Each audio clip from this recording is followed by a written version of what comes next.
साथीहरू यो भिडियो पनि हेर्नै पर्ने हुन्छ। हाम्रो सुदन गुरुङज्यूले भनेको भनाइहरू हेरेर कमेन्ट गर्नु होला। पुस्ताले आमा म देश फर्किन चाहन्छु भनेर भनेको उसले। आमा तपाईले सही ठाउँमा भोट हाल्नुस्। हामीलाई आशा छ त्यो पार्टीमा धेरै राम्रा राम्रा व्यक्तिहरू गएका छन्। हामी देश फर्किन चाहन्छौँ भनेर उहाँहरूले घन्टीमा भोट हाल्नु भनेर तपाईँलाई भनेको। यो कुरा नबिर्सौँ हामीले। उहाँहरूलाई घर फर्किनु मन छ, हामीलाई पनि विदेश जानु मन छैन। कतिजना कन्सल्टेन्सी धाइराख्नु भयो होला मेरो भाइ बहिनीहरू। कतिजना विदेश पुगेर उहाँहरूले भनिराख्नु भएको छ कि हामीलाई यहाँ बस्नु छैन, हामीलाई आफ्नै घर फर्किनु छ। आफ्नै आमासँग बसेर आमाले बनाएको खाना खानु मन छ भनेर उनीहरूले पनि भनिरहेछ। कति रुन्छन् होला ती भाइ बहिनीहरू देश विदेशमा बसेर दुःख गर्दै गर्दाखेरि आफ्ना आमाले बनाएको खाना खानु नपाउँदा कति रुन्छन् होला। कति रुनु भएको छ तपाईँहरू एयरपोर्टमा गएर आँसु झार्दै छोरालाई बिदाई गर्दाखेरि। त्यसको विरुद्धमा लडेका हामी युवा पुस्ताहरू। त्यस्तो नहोस् भनेर लडेका हामीले। त्यही भएको हिसाबले पनि म हजुरलाई के बिन्ती गर्न चाहन्छु भन्दाखेरि अझै पनि पुरानो नेताहरूलाई पुरानो दलहरूलाई तपाईँले भोट दिनुहुन्छ भने नयाँ नेपाल बन्दैन।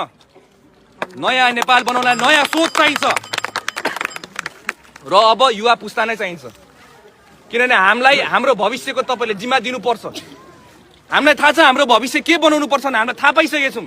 र त्यो हाम्रो बुढा बाजेहरूले जो नेता बनाउँदाहरूले हामीबाट चुसेको पैसाहरू लगेर जसरी उहाँहरूले ब्याङ्कमा आफ्नो घरमा राख्नुभयो त्यस्तो हुनु हुँदैन भन्दै हामीले लडेको यो आन्दोलनमा तपाईँले साथ दिनुपर्छ। अब चाहिँ हामीलाई एकचोटि भए पनि तपाईँले हामीलाई हेर्नुपर्छ।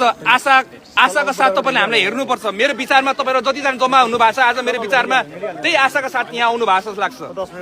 र म तपाईँलाई अन्तिममा के भन्छु भन्दाखेरि चाहिँ जब तपाईँहरूले मलाई भोट दिएर तपाईँले सदनमा देख्नुहुन्छ तबसम्म म छाती फुल्लाएर गर्व साथ म तपाईँहरूको आवाज बोल्नेवाला छु।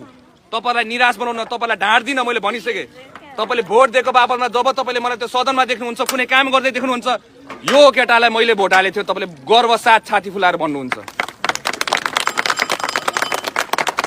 तपाईँले कहिले तपाईँको शिर झुक्नु दिन्न। यो म तपाईँलाई बाचा गर्नु सक्छु। तपाईँलाई कहिले निराश हुनु दिन्न। तपाईँलाई कहिले मैले लाजै मर्दो गरेँ यो मान्छेलाई किन भोट हालेँ भने तपाईँलाई त्यस्तो कहिले हुनु दिन्न। म तपाईँहरूको इज्जत बन्छु। इज्जतको लागि म गएको त्यहाँ तपाईँहरूको म सान बन्छु र गोर्खाको नाम फेरि एकचोटि इतिहास रच्नलाई फेरि म त्यो सदनमा जान्छु र फेरि अर्को इतिहास रच्छु। र अहिले त म एक्लै छुइनँ, अहिले त पुरा सङ्गठन छ, अहिले त पुरा जनता छ। सबैजना मिलेर हामीले बनाउँछौँ आफ्नो देश। हरेक जिम्मेवारी हाम्रो आफ्नो काँधमा लिन्छौँ हामीले। हरेक आमाले लिन्छ, हरेक बुवाले लिन्छ, हरेक युवाले लिन्छ।